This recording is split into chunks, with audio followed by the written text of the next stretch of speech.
We're live from New Delhi. You're watching DD India News, India's voice to the world. I'm Lipakshi Khurana. Coming up in the next hour.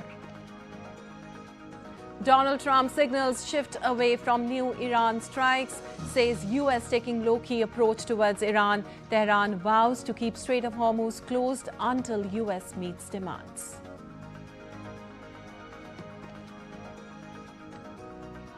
Netanyahu rejects Trump's 15-point plan for Gaza, terming it unacceptable. Hamas says it remains committed to the proposal. Egypt calls for full Israeli withdrawal, sustained aid access to Gaza.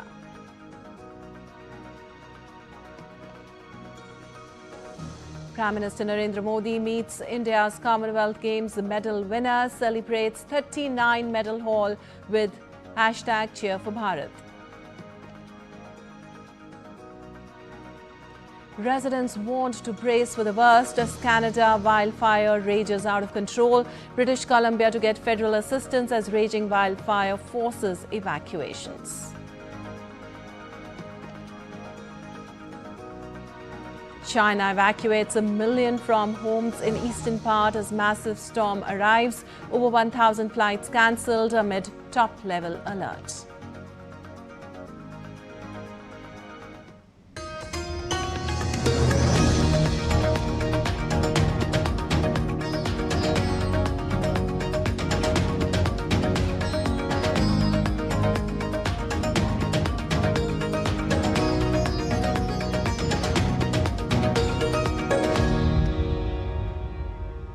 And on to the details now. Iran insisted on Sunday that they would not reopen the Strait of Hormuz until the United States complied with a list of demands, including paying compensation for war damage.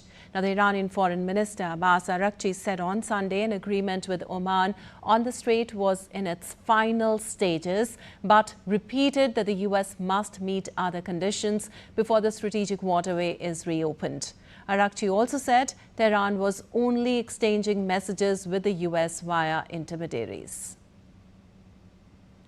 Also, Iran's Supreme National Security Council laid out a list of conditions for reopening the strait, including an end to the war on all fronts, lifting of a U.S. counter-blockade of Iranian ports, end of sanctions, release of frozen assets, and compensation for wartime damage.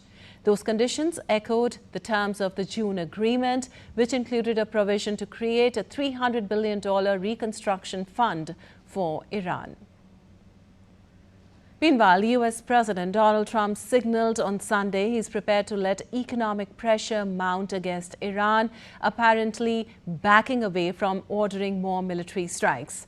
Trump said on Sunday that he was low-keying it in his approach to Tehran, suggesting he believed he could wait them out economically.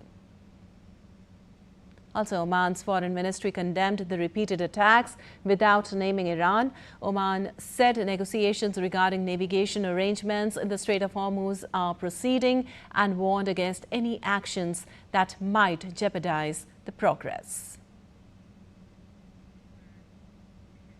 Well, as Iran throttles traffic in Hormuz, its Houthi allies in Yemen, which have declared a parallel maritime blockade on Saudi ports in the Red Sea. Now, the Houthis announced on Sunday that they had struck a Saudi oil facility on the country's Red Sea coast after the Gulf Kingdom said it had extinguished a fire at the site. Now, a medical source in government said 3 civilians and 8 military personnel were killed and a further 32 people wounded on Sunday, with all the civilian casualties resulting from Houthi strikes on the Yemeni city's port. Houthi military spokesman Yahya Sari said the group had targeted Saudi enemy troops and equipment in the area with missiles and drones. And the former commander-in-chief of Iran's Revolutionary Guards, Mohsen Rezai, has been named head of the country's highest national security body. Rezai led the Guards from 1981 to 1997, a tenure that included almost all of the Iran-Iraq war before going on to occupy several high-ranking political posts.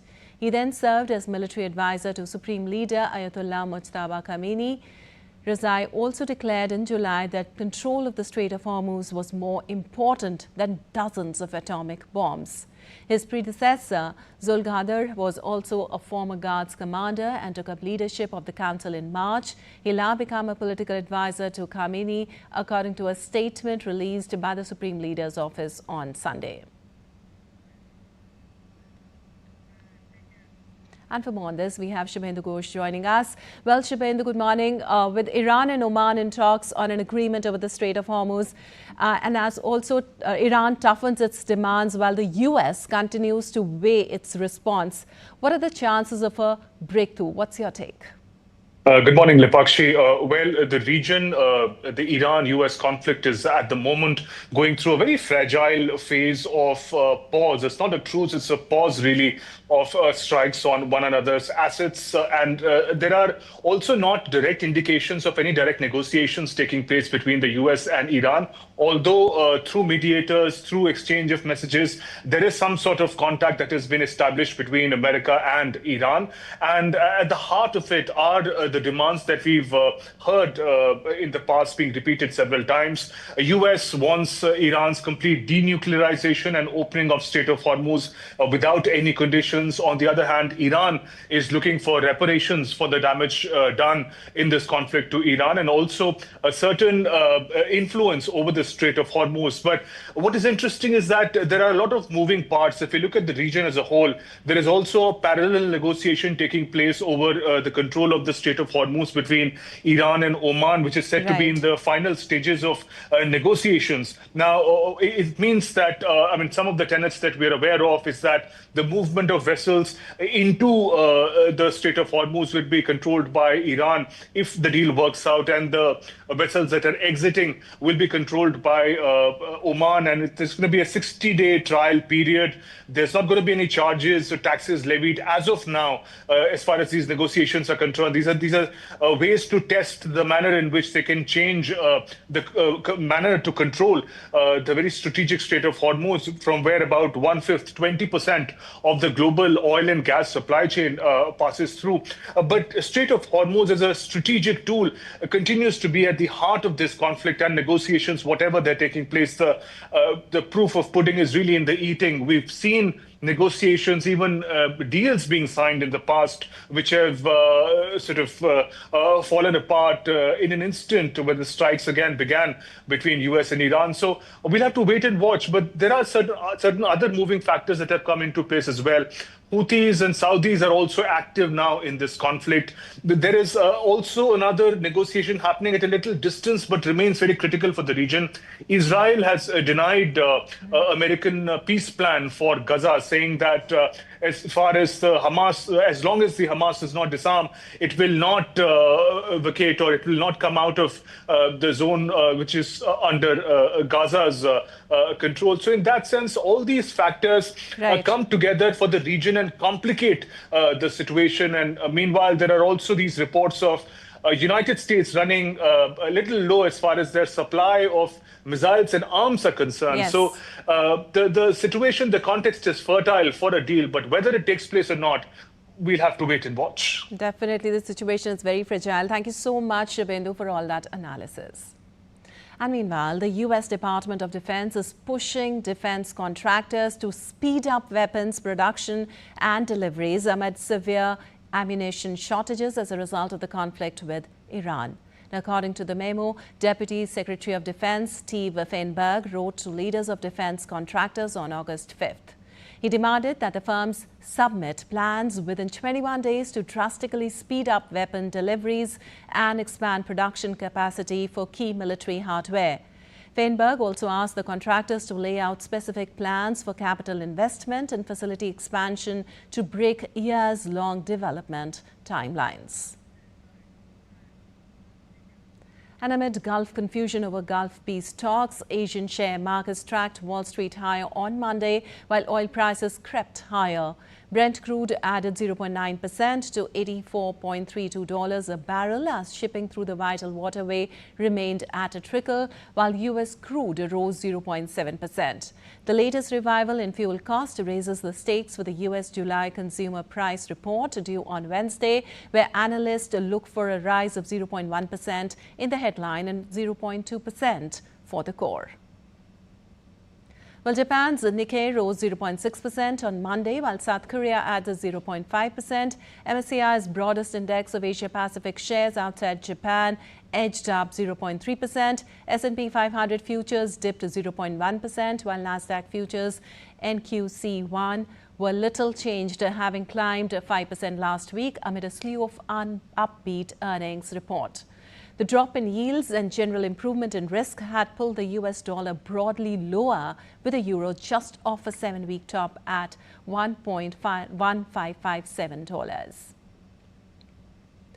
Also in commodity markets, the drop in yields helped a non-interest paying gold hold at $4,342 an ounce, having climbed more than 7% last week. And Israeli Prime Minister Benjamin Netanyahu has publicly rejected Donald Trump's US-led 15-point Gaza peace plan, vowing that Israel will not withdraw its forces until Hamas is completely disarmed. Now, the announcement marks Israel's first official and straightforward rejection of the plan. Netanyahu told the weekly cabinet meeting that Israeli forces will continue to carry out attacks in the enclave. He said Israel is still in talks with the United States about the document of the plan. Also, Netanyahu described Trump as the greatest friend in the White House, but quickly made clear he was willing to challenge him, saying Israel was raising its objections with the United States. Israel rejects the 15-point plan. I heard that there were those who said, you didn't say it, but we did say it, and here I'm saying it again. Israel rejects 15-point plan. The IDF will not carry out any withdrawal until the dismantling of Hamas and its weapons. And when I say dismantling Hamas and its weapons, that means heavy weaponry, less heavy weaponry and smaller arms. All weaponry. We're all talking about a true dismantling, not a fictitious dismantling. We are now speaking with the Americans about this subject. They have ideas. Some of them are acceptable to us and some of them are unacceptable to us. Well, Hamas, which publicly backed the plan, called on Washington to push Netanyahu. Hamas, in a statement, said it was still committed to the plan. Hamas also informed U.S. President Trump's Board of Peace that it stood by the latest stage of the plan, under which the militants would hand over weapons to a nascent Palestinian governing committee in the war-battered territory. Well, the plan was drafted in May by Nikolay Mladenov, a high representative for Gaza of the Board of Peace, and officially announced by U.S. President Trump in late July. Mladenov again promised that Israel would not face any obligations until Hamas gave up all its weapons, but said Israel would eventually need to pull out. Also, during a phone conversation with U.S. President Donald Trump's Board of Peace Director General Nikolay Mladenov, Egypt's Foreign Minister Badr Abdelati called for the implementation of all provisions of the Gaza roadmap, including a complete Israeli withdrawal from the Palestinian enclave and sustained humanitarian aid delivery. According to the Egyptian Foreign Ministry's statement, Abdelati and Mladenov discussed developments in Gaza and efforts to implement Trump's peace plan. The two officials also reviewed arrangements for the deployment of the International Stabilization Force, which is expected to monitor security during the transitional period. And two general aviation aircraft were intercepted by U.S. fighter jets on Sunday after violating temporary flight restrictions near President Donald Trump's golf club in Bedminster, New Jersey. The incident occurred as Trump attended a LIV golf tournament at the club. Now, the North American Aerospace Defense Command, or NORAD, said F-16 fighter jets safely escorted both aircraft out of the restricted airspace. NORAD did not say whether the pilots had entered the area by mistake, leaving that determination to the Federal Aviation Administration. Pilots are required to check FAA notices for temporary flight restrictions before operating in the affected areas. Also, Trump was scheduled to return to Washington later on Sunday. And in Spain, hundreds of Ceuta local residents held a demonstration on Sunday demanding solutions for the latest migration crisis. Residents joined unions and local officials in a show of support for the region. Organizers called for urgent government and institutional action to address the situation. Also on July 30th, as many as 72,000 migrants illegally crossed into Ceuta from Morocco by sea and land, with dozens dying in the rush after weeks of smaller arrivals. Most have since returned, but hundreds of unaccompanied minors remained in Ceuta. And still to come in DD India News Hour. We'll get you all the updates from the Parliament on the legislative business today. Key bills to be discussed. Shri Amarnath Yatra temporarily suspended on Pahalgam-Galtal routes due to heavy rains. And Delhi Metro celebrates the spirit of Har Ghar Tiranga ahead of 80th Independence Day celebrations.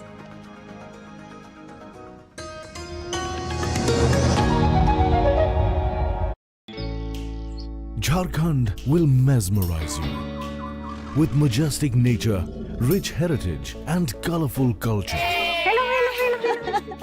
Johar. It fits perfectly. Thank you. Full workout ho gaya. Ready?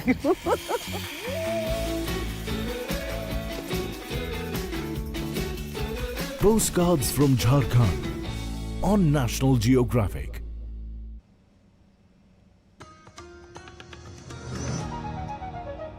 Welcome back. You're watching DD India News. I'm Lipakshi Khurana, and moving on. Now let's take a look at what is lined up in both the houses of Parliament for today.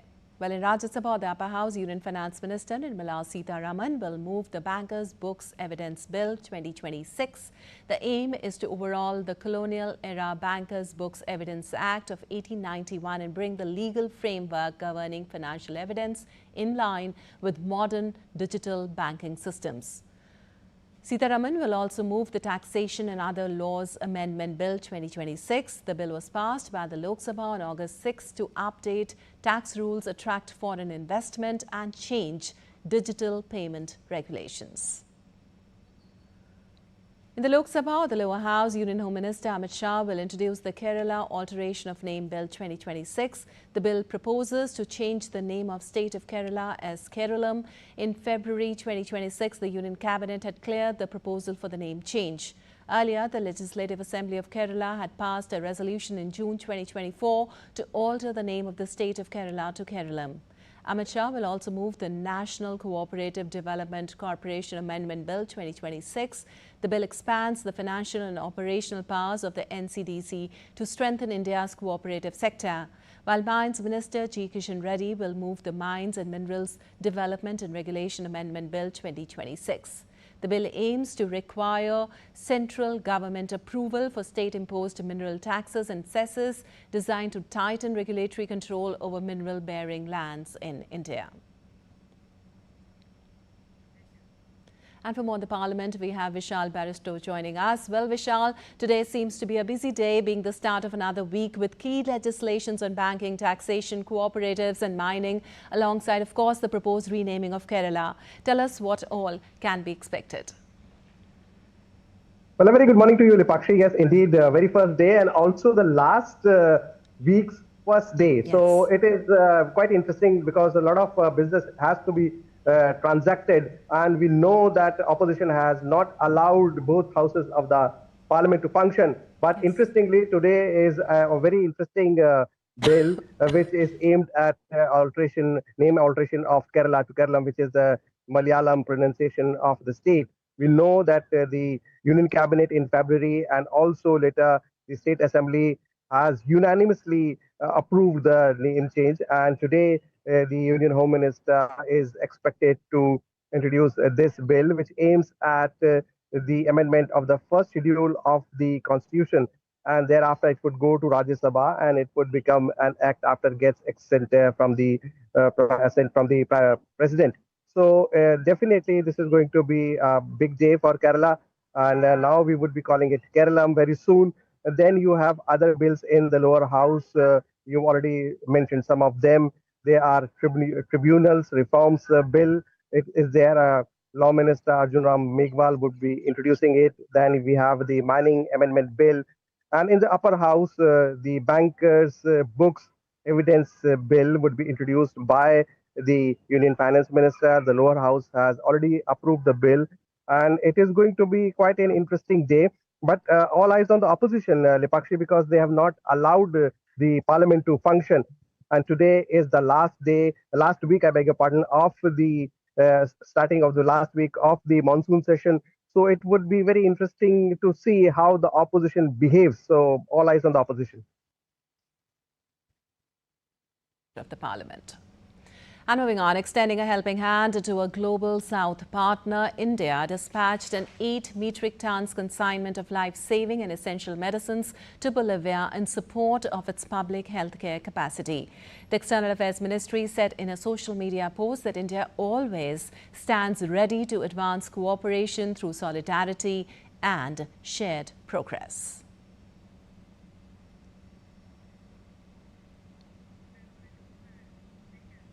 Well, the annual Amarnath Yatra 2026 will be temporarily suspended from both the Pahalgam and Baltal routes starting August 9th. Officials said that while regular movement is halted for maintenance, the Holy Chari Mubarak with process along the traditional Pahalgam route as scheduled, marking the official culmination on August 28th. The Border Roads Organization is currently carrying out necessary repairs along vulnerable stretches of the track to ensure safety, with more bad weather forecast from the Meteorological Department in the coming days. Devotees and pilgrims have been strongly advised to check official advisories and adhere strictly to safety guidelines. Since the 57-day pilgrimage began on July 3rd, more than 4.8 lakh pilgrims have visited the holy cave shrine.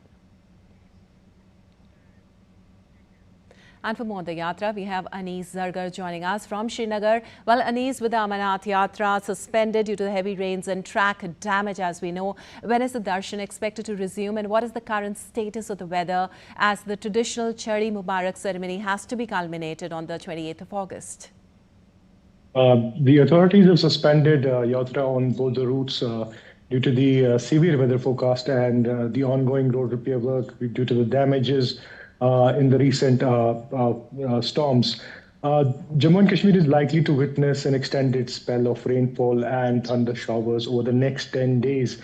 And it seems unlikely that the Yatra will restart before the official culmination on August 28, as since the Meteorological Department have warned both the authorities and the locals of landslides, intense rainfall, and flash floods in vulnerable areas, which includes the upper reaches of the region where this yatra is carried out. All right. Thank you so much, Anis, for all that update from there. And on August 9, 2016, Prime Minister Narendra Modi launched the Government E-Marketplace, or GEM, designed to transform public procurement through technology, transparency and efficiency. Well, GEM has now completed 10 years as a cornerstone of India's digital governance. Over the past decade, the platform has processed over 3.78 crore orders worth more than 20 lakh crore rupees. Here, more on a special report. Earlier 2016, public procurement in India was bogged down by manual processes, high lead times, and fragmented rate contracts under the erstwhile DGS and DA. To eliminate opacity and corruption, the government replaced legacy systems with a contactless, paperless, and cashless platform. August 9, 2016 marked the foundation of GEM, a unified portal serving both buyers and sellers. Built to ensure secure, timely payments and transparent transactions, it gives small businesses direct access to national public procurement. 2016-17 में शुरुआत हुई थी। पहले साल हम लोगों ने करीब 422 करोड़ का व्यापार किया। करीब 3000 व्यापारी हमारे साथ जुड़े थे और 2000 करीब बायर जुड़े थे। आज की तारीख में अगर हम देखें तो अभी कल ही हमने 20 लाख करोड़ का आंकड़ा पार कर लिया है 10 साल का पूरे व्यापार को देखें तो, और हमारे पास 25 लाख से ज़्यादा व्यापारी जुड़े हुए हैं और बायर भी 1,40,000 लोग जो है हमसे जुड़े हुए हैं। हमने एक आईआईटी दिल्ली से स्टडी कराई है और उसमें हमने पाया है कि करीब पिछले 3 साल में हमारी करीब 85,000 करोड़ रुपए की सेविंग हमने सरकार को कराई है। Starting with just rupees 422 crore in business, GEM's network has expanded to 25 lakh sellers and 1.4 lakh buyer organizations. Micro and small enterprises form the platform's core, fulfilling over 45% of total orders. Over 2.24 lakh women-led MSCs and 42,000 startups have processed thousands of crores in orders. Furthermore, an IIT Delhi study confirms that GEM has saved the public exchequer over 86,500 crore rupees while keeping prices lower than major private e-commerce portals 74% of the time. As GEM enters its second decade, the focus shifts to AI-driven intelligence and grassroots penetration. Machine learning algorithms are now deployed to detect cartelization, collusion, and order splitting. To democratize procurement further, GEM is expanding its footprint from urban hubs down to the Gram Panchayat level, aligning with the broader vision of Viksit Bharat. आगे हम ज़्यादा से ज़्यादा buyer से जुड़ें और वो जैसे अर्बन लोकल बॉडीज़ है, विलेज पंचायत है और उनको खरीदारी का जो प्रक्रिया है जो काफ़ी सरल है, इसको और इसकी और सरलीकरण कर दें, जिसको कि ease of selling, ease of buying और हो जाए। और हम चाहेंगे कि जो हमारा अभी टेक्नोलॉजी का इस्तेमाल हम करते हैं उसको और सुदृढ़ करें। User satisfaction remains high. Surveys indicate 92% of buyers are satisfied with their experience. Sameer Dikshit for DT India. Well, in Jharkhand, security has been tightened in capital Ranchi ahead of mass students' protest in the East Indian state. The Jharkhand police imposed prohibitory orders around the assembly premises and made elaborate security arrangements across the city in view of Monday's state assembly march called by students who have been protesting for more than 2 weeks over alleged irregularities in recruitment exams. And metro stations across the Delhi metro network are now adorned with messages and creatives celebrating the spirit of Har Ghar Tiranga ahead of the 80th Independence Day celebrations.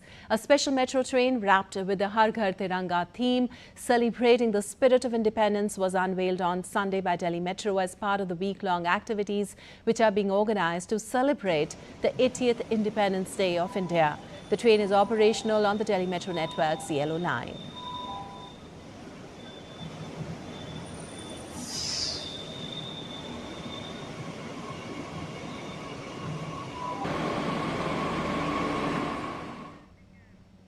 Well, a cup of tea is bringing more than just refreshment at a court complex in Chhattisgarh's Raipur. The Tea Express, a tea stall run by persons with disabilities, has become a popular stop for lawyers, court staff and the visitors. Take a look.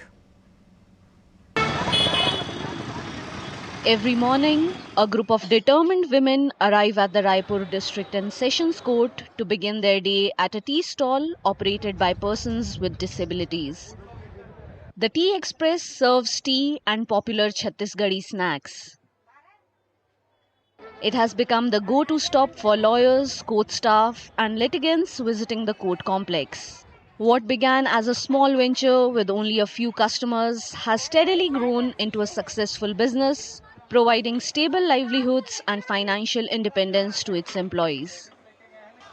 Founded by Girja Jalchhatri, the Tea Express now employs 10 people, including 8 persons with disabilities. The steady growth in business has brought financial security and greater confidence to those working at the stall. Every cup served here represents not only hard work, but also the determination to overcome barriers and build an independent future. When we first started, we used around 10 to 15 half-kilogram packets of tea. Today, our sales have increased and we use nearly 60 half-kilogram packets every day. This shop has brought a huge change to our lives. Earlier, whenever we wanted to set up a stall, we had to go from place to place requesting permission. Even then, we would get an opportunity only once or twice a month. So, income was very irregular. But after opening this permanent shop, each person earns around rupees 200 to 300 every day. The stall's popularity is evident from its loyal customer base. Many regulars say they prefer having their tea and snacks only at the Tea Express. This canteen or tea stall run by these people is a wonderful initiative and has become very popular among all of us lawyers. Personally, even since I came to know that it is being run by persons with disabilities, I have made it a point to have my tea only here. Even if I have to wait for half an hour or an hour, I prefer to drink tea from this stall because tea is excellent. I would also appeal to everyone to come here, support them, and enjoy a cup of tea. Every cup of tea served here tells a story of dignity, perseverance, and hope. From struggling to earn a few hundred rupees a day to running a thriving business, the team behind the Tea Express has turned determination into opportunity. And still to come in DD India News Hour. Assam flood crisis remained critical, over 1 million affected as death toll reaches 100. Wildfire rages across Spain and France as high temperatures fuel fire risk. And on the World Lion Day, India celebrates its remarkable journey of saving the Asiatic lion from the brink of extinction.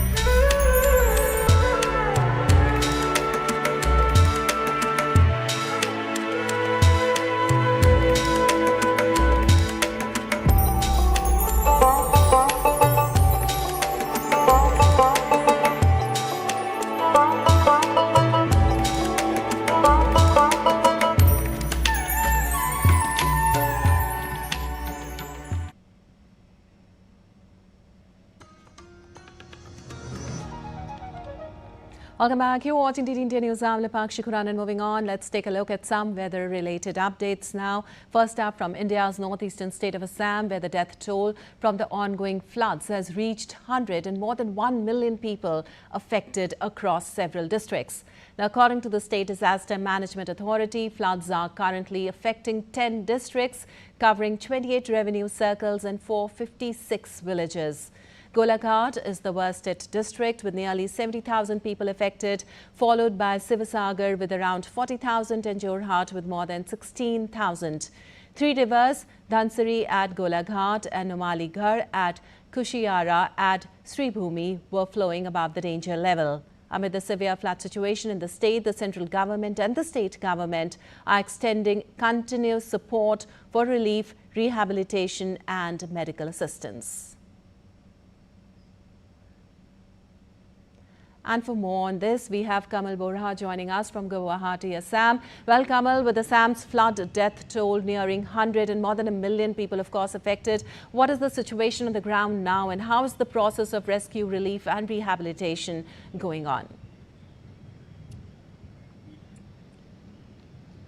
Yes, Lipakshi, as you already have mentioned that, situation is still remains critical in certain areas such as Golaghat district, Sibsagar districts. These are the districts in Upper Assam where, flood affected in a huge way actually, and it created a havoc in the last, before 15 days. But now, since the intensity of rain has come down, though rain is taking place even in every alternate day, so intensity has come down, situation is under control. But it remains critical for those who are staying there, who are the residents in those areas.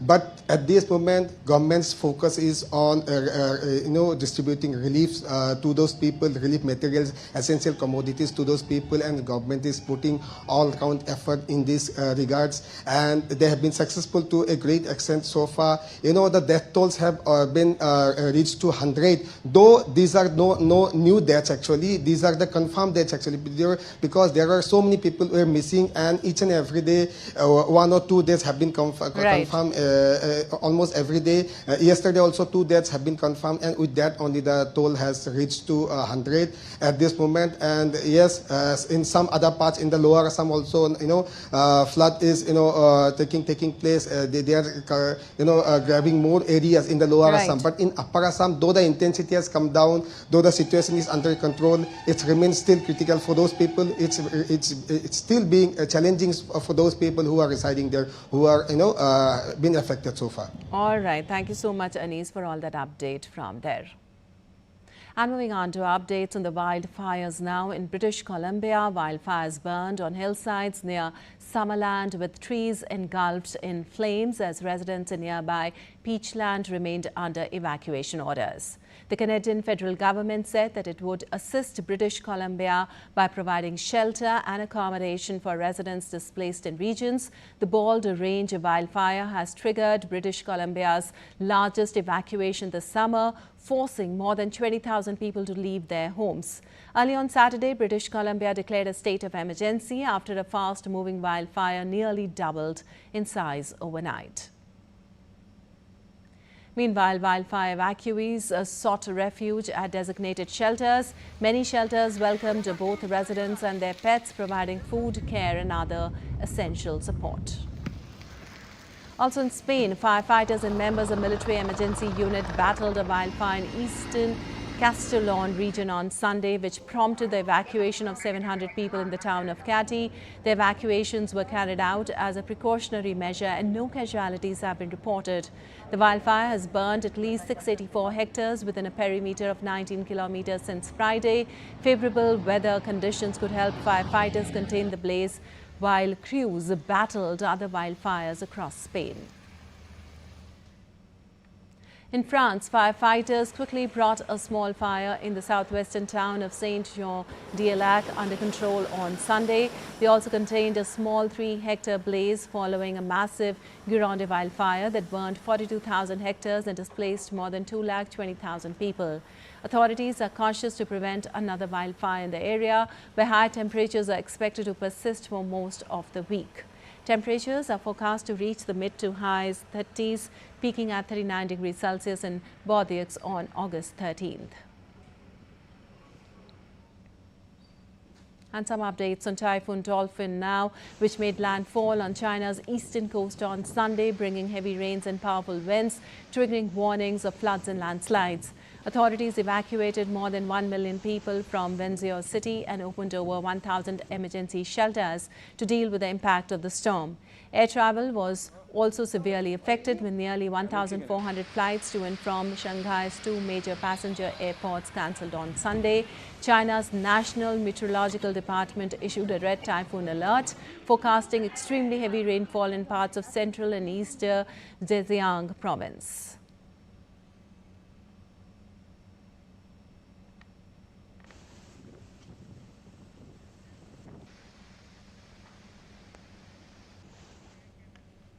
Well, as the world looks for cleaner alternatives to fossil fuels, biofuels are emerging as an important part of the energy transition. For India, the focus is not just an alternative fuel, but also on turning agricultural residue and waste into energy while creating opportunities for farmers and rural communities. On World Biofuel Day, a look at India's growing biofuel ecosystem. Biofuel is not new to India. But over the past decade, the government has expanded the policy and infrastructure supporting its production and use. The National Policy on Biofuels, introduced in 2018, brought a wider range of feedstocks into the ecosystem, from sugarcane and grains to agricultural residue, used cooking oil and municipal waste. The objective is to make biofuels part of India's energy mix and circular economy. प्रकृति की पूजा करने वाले हमारे देश में biofuel या जैविक ईंधन प्रकृति की रक्षा का ही एक पर्याय है। हमारे किसान भाई बहन तो इसे और अच्छी तरह समझते हैं। हमारे लिए जैव ईंधन यानी हरियाली लाने वाला ईंधन। A key example is India's first commercial 2G ethanol plant at Panipat, dedicated by Prime Minister Narendra Modi in 2022. The plant uses agricultural residue, including paddy straw, processing around 2 lakh tons of rice straw every year to produce nearly 3 crore litres of ethanol. The aim is to turn crop residue into an economic resource while reducing the need for its burning. The push also extends to compressed biogas or CBG through the SATAT initiative and Gobar Dhan. Agricultural residue, cattle dung, and other organic waste can be converted into biogas and CBG for transport and industry. India is also supporting advanced biofuels and exploring sustainable aviation fuel.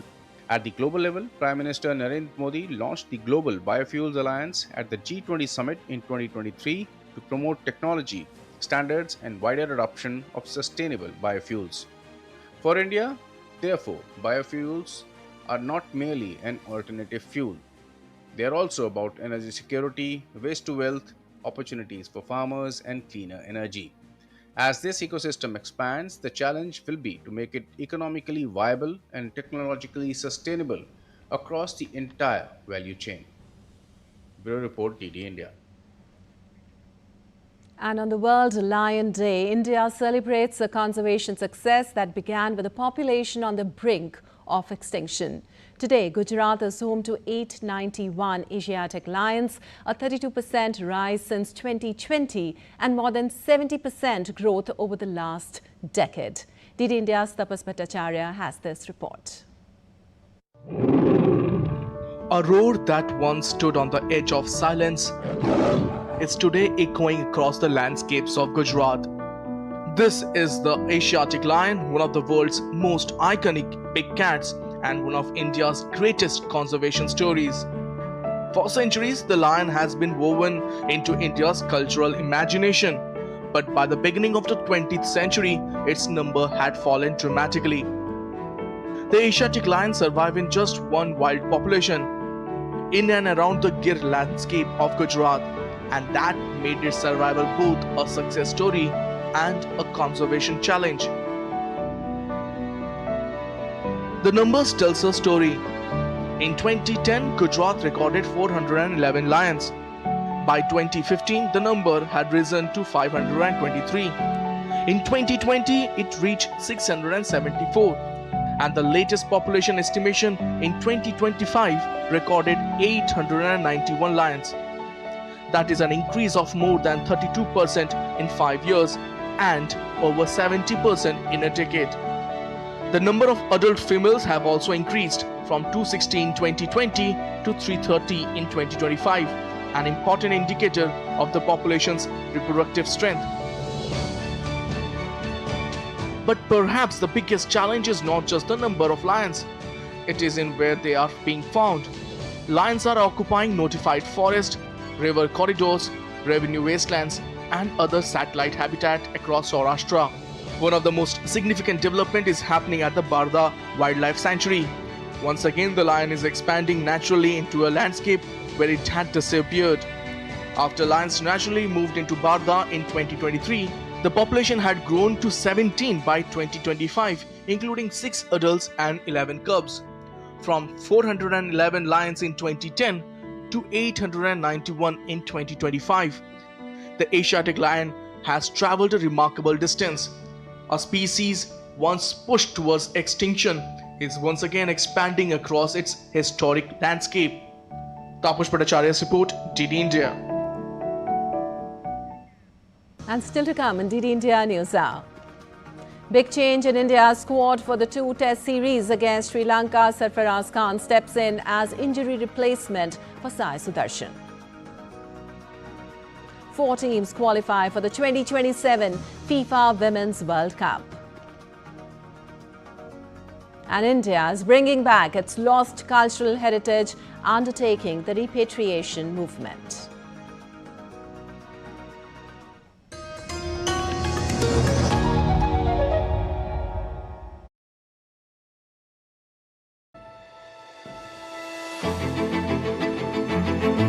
Goa, a wild nature paradise, where over a third of the state remains wild today, and every corner is full of surprises.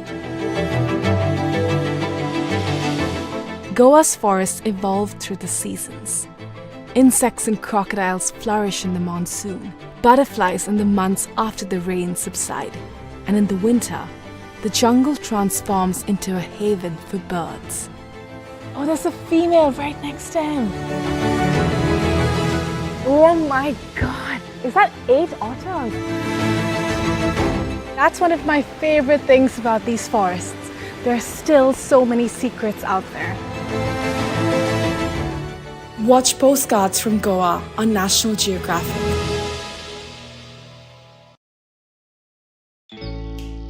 Jharkhand will mesmerize you with majestic nature, rich heritage, and colorful culture. Jharkhand.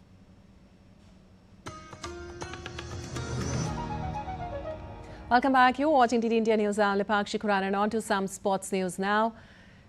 Prime Minister Narendra Modi on Sunday hosted India's outstanding medal winners from the Commonwealth Games 2026 at 7 Lok Kalyan Marg. He heard about their experiences from the impressive performance on the international stage. Prime Minister Modi said that each one of them has made the nation proud through their exceptional performances and that their success will motivate many youngsters. He also shared candid photographs and videos from the meeting on social media, captioning them always #Cheer4Bharat. Hello friends, this is Sakshi Chaudhary. आज हम सब Commonwealth games medallist को हमारे honourable PM sir ने बुलाया है और हमें बहुत ही प्राउड फील हो रहा है इस बात पर. हमें इनसे मिलके बहुत ही अच्छा लगा. ये बहुत ही हम्बल है. सर आप कुछ बोले. जो खेलेगा वो खिलेगा. Always cheer for Bharat. Bharat Mata की. भारत माता की. भारत माता की. Well, the viral post sparked a widespread appreciation online, with citizens and sports enthusiasts celebrating the Prime Minister's constant encouragement for Indian sports and celebrating the nation's sporting icons. And in cricket, Sarfaraz Khan has been named as Sai Sudarshan's replacement for the two-match test series in Sri Lanka beginning on August 15th. The left-handed batter, who has been at the BCCI Centre of Excellence in Bengaluru, has made significant progress in his recovery from the right toe stress reaction and is recovering well. Sarfaraz has already played 6 tests for India and has scored 371 runs at an average of 37.10, including 3 half-centuries. His inclusion gives India another middle-order option as they prepare for the 2-test series. The decision comes after India completed their 3-day warm-up game against Sri Lanka Cricket 11 in Colombo on Sunday. India chased down 207 in 45 overs to register a 6-wicket victory. And 4 African teams, Algeria, Morocco, Cameroon and Malawi, have all qualified for the 2027 Women's World Cup in Brazil by reaching the semi-finals of the North African nations. Algeria qualified for the World Cup for the first time after defeating Ivory Coast 2-1. Host Morocco too defeated South Africa 2-1 to make a place in the semi-finals and book a ticket to the World Cup. In an interesting match, Cameroon defeated Nigeria 1-0, while 153rd ranked Malawi in a major upset tackled Ghana 2-1, creating place for itself in the World Cup for the first time. In the North African nations semi-finals on Wednesday, Morocco will face Cameroon, while Algeria will tackle giant killers Malawi. The 2027 FIFA Women's World Cup will take place in Brazil from June 24th to July 25th.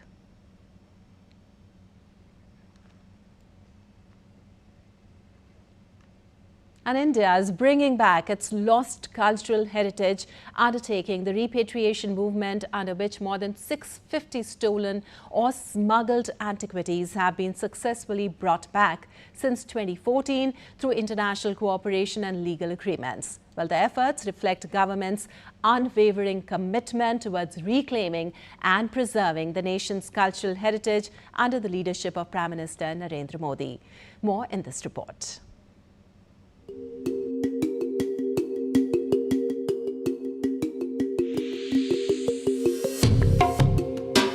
For centuries, India's temples, monasteries and archaeological sites safeguarded some of the world's greatest artistic and spiritual treasures.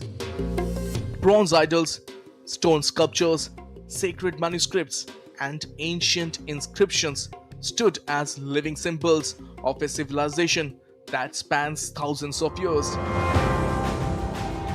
But history took a different turn. During the colonial era, countless artifacts left Indian shores.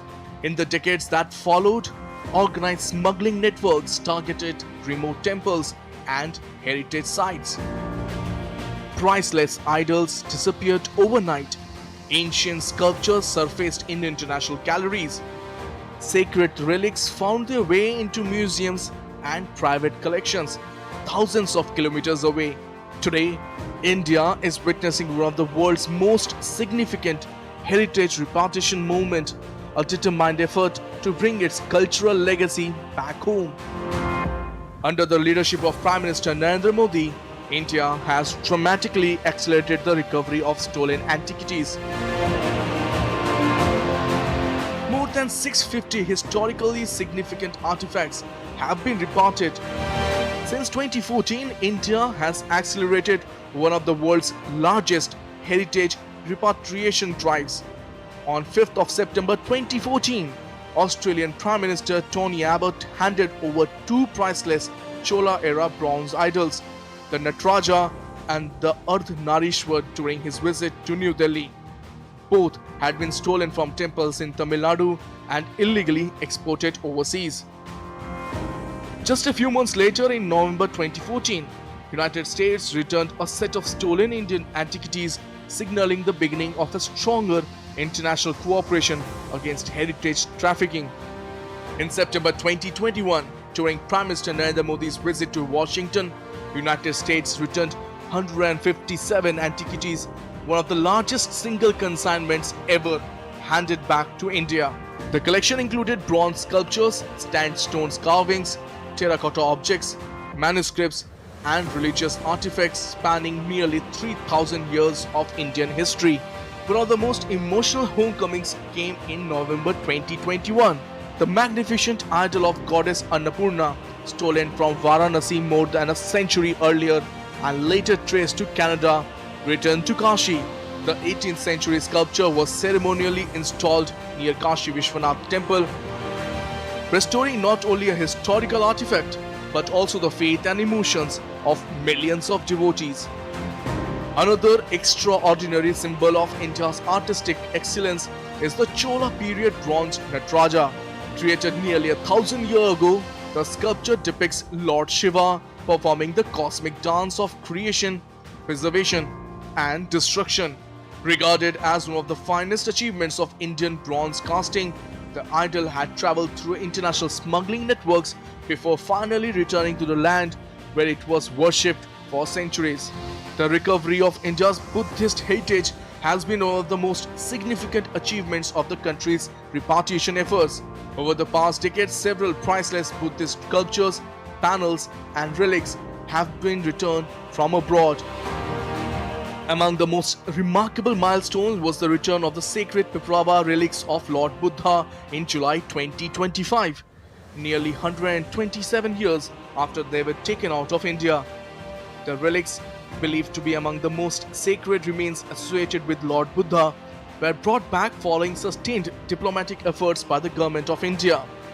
Earlier, rare Kushan and Gupta period Buddha sculptures recovered from countries including Australia and the United States also returned home, reinforcing India's commitment to preserving and reclaiming its rich Buddhist legacy.